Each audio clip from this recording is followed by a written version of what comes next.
दूसरा इंसान है,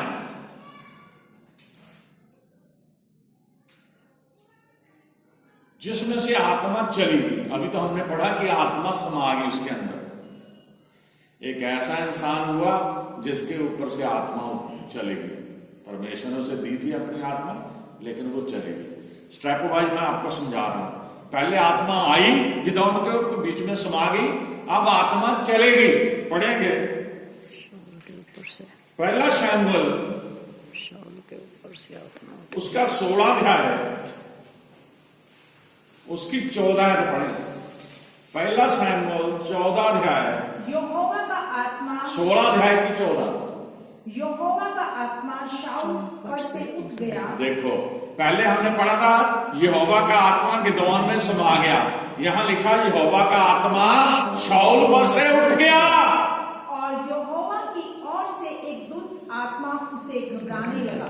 तो यहोवा की तरफ से एक दुष्ट आत्मा को हुक्म दे दिया, जा इसे पकड़ ला। वो उसे घबराने लगे। हालेलुया। अब इस बात को बड़े ध्यान से सुनिए। परमेश्वर शमूएल से कहता है, जब मुझे सुबह ये वचन मिला मैं बहुत आनंदित हुआ, बहुत ज्यादा।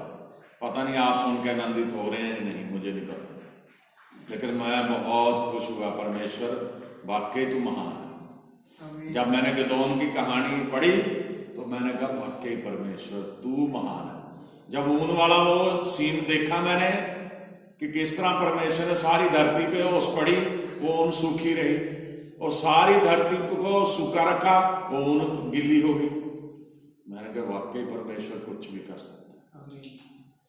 अब यहां पे शमूएल नबी को परमेश्वर कहता है कि मैंने अपनी आत्मा शाऊल पर से उठा ली है। वो राजा था शाऊल, तो परमेश्वर कहता तू उठ। ईशे नाम का आदमी है, उसके 8 पुत्र हैं। उनमें से एक को मैंने अभिषेक करने के लिए चुन लिया। अपना सींग उठा, उसमें तेल भर। और शमूएल नबी डरता था। पहले हमने गिदोन के बारे में देखा, वो डर रहा था उस वेदी को गिराने के लिए, अपने लोगों से डर रहा था, अपने पिता से डर रहा था, अपने बहन भाइयों से डर रहा था।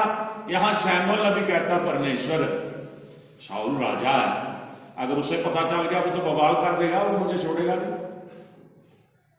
कि तुमने उसके सिवा किसी और को चुन लिया। परमेश्वर कह रहा है ऐसा कर, तू एक बच्चिया ले और उसे बोल कि मैं यज्ञ करने जा रहा हूं। और वो उसने ऐसा जैसा परमेश्वर का करा, गया। और जहां वो गया, जहां दाऊद का परिवार रहता था, वहां लोग जो न्यायी थे, जो सरदार थे, वो उसे बहुत सत्कार करते थे, बहुत कांपने लगे। कह रहे भी आप किस वजह से आए, कोई सुख है, शांति है? तो कह रहा मैं तो यहोवा के लिए यज्ञ करने आया हूं। अब यहां एक बात को देखिए, जो परमेश्वर मुंह से बोल देता, जो परमेश्वर कह देता वही कहना, और नहीं अपनी तरफ से कुछ कहना। तो दाऊद का जो पिता था वो भी अपने बच्चों समेत वहां आया, और शमूएल देख रहा उसका एक बेटा बड़ा ताकतवर, बड़ा तगड़ा। उसने सोचा यही होगा। परमेश्वर कहता नहीं, ये नहीं है। उसने कहा मेरे पास लाओ। परमेश्वर कहता ना, ये नहीं है, इसे नहीं मैंने चुना। फिर उसने सोचा दूसरा होगा। ऐसे करते करते 7 लड़के उसके सामने आया, कह रहा इसे नहीं चुना। कह रहा बस पूरे हो गए तेरे लड़के, कोई और भी है? कह रहा एक है, वो भेड़ बकरियां चराने गया हुआ, जिसका नाम दाऊद था। कह रहा फिर उसे बुला ले, जब तक वो नहीं आएगा रोटी नहीं, हम खाना नहीं, ये खाएंगे नहीं जो हमने परमेश्वर को चढ़ाया। जब दाऊद को लाया गया, वचन में लिखा उसका चेहरा नूर से भरा हुआ था, लाली थी उसके चेहरे पे, खूबसूरत था। छोटी उम्र में उसके चेहरे पे नूर था, क्योंकि परमेश्वर ने उसे चुना था। परमेश्वर ने कहा यही है। उसने वो सींग में जो तेल था उसके ऊपर उड़ेल दिया। हालेलुया। और परमेश्वर की आत्मा दाऊद के अंदर समा गई। सदा के लिए दे दी परमेश्वर ने उसे आत्मा। जब तक दाऊद जिंदा रहा आत्मा उसको मिलती रही। Hallelujah, hallelujah. कितना बढ़िया वचन है।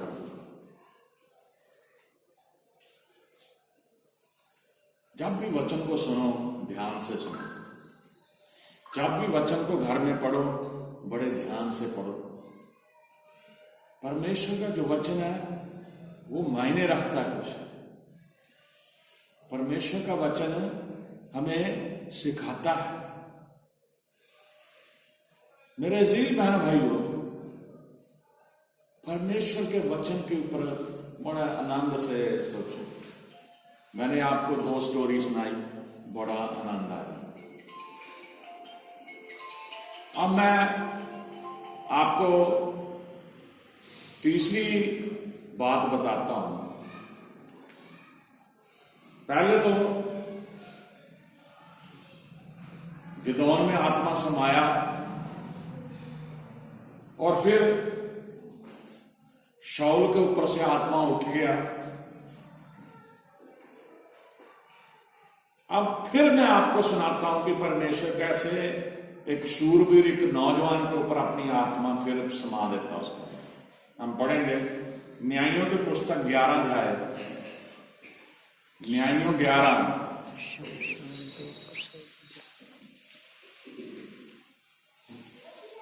उसकी 29 आयत। तब यहोवा का आत्मा यिप्तह में समा गया। तब यहोवा का आत्मा यिप्तह में समा गया और वह गिलाद और मनशे से होकर गिलाद के मिस्पे में आया।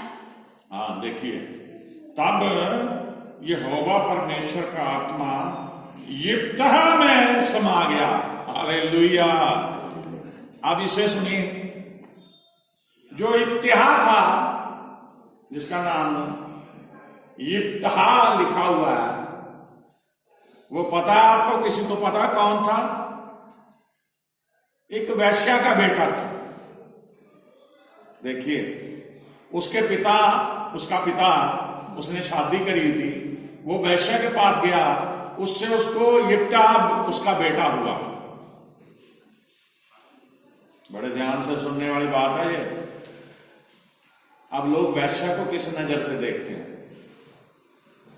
लेकिन परमेश्वर ने उसके बेटे को चुना। उसके पिता की जो आगे पत्नी के बच्चे थे, उन्होंने उसे निकाल दिया घर से।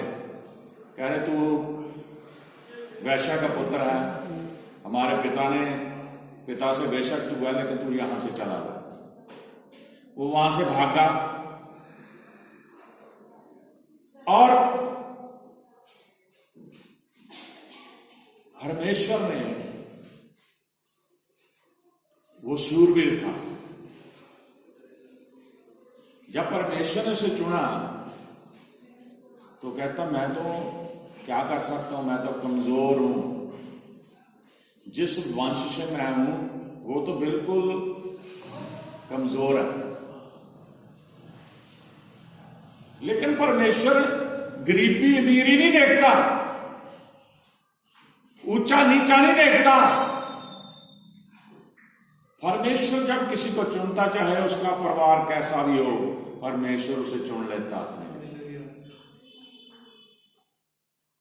इस बात पे गौर करें कि वो किसका बेटा था और कैसे परमेश्वर ने सब उसके दूसरे भाइयों को नहीं चुना, सिर्फ उसी को चुना, क्योंकि वो शूरवीर था, लड़ने लायक था।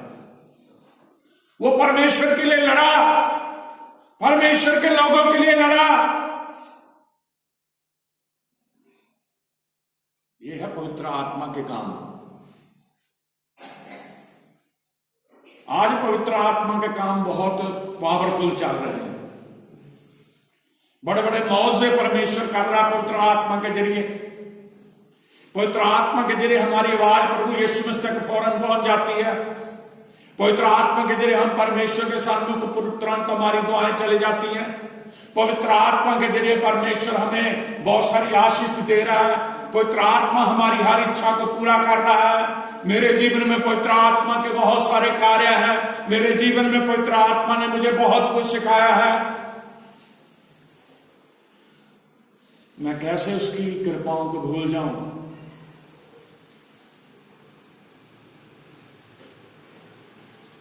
मेरे जरिए परमेश्वर ने ऐसे ऐसे काम किए हैं पवित्र आत्मा के जरिए। जब मुझे पता चलता वो काम में ऐसा हो गया तो मुझे खुद को बड़ी तसल्ली मिलती कि वाकई प्रभु आप समाज साथ हैं।